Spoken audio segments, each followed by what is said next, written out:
ভূপেন হাজৰিকা এক বিশ্ববিশ্ৰুত নাম যাৰ কণ্ঠই জগত যিনি নাম লৈছে সুধা কণ্ঠ তেখেত আছিল মই মোৰ জন্মভূমিৰ নক্সা আঁকিব নোৱাৰো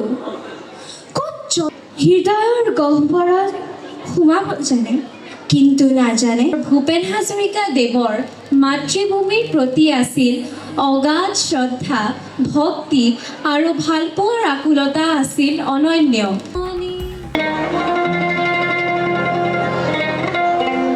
হাজৰিকা দেৱৰ গীতসমূহত অসমীয়াৰ সংজ্ঞা অসমীয়াৰ সপোন সমাজৰ দুখ দুৰ্দশা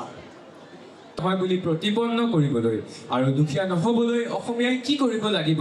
তাক গীতৰ মাধ্যমেৰে পৰামৰ্শ দি গৈছিল তেওঁ কৈছিল আমি অসমীয়া নহওঁ দুখীয়া কিহৰ দুখীয়া সঁচা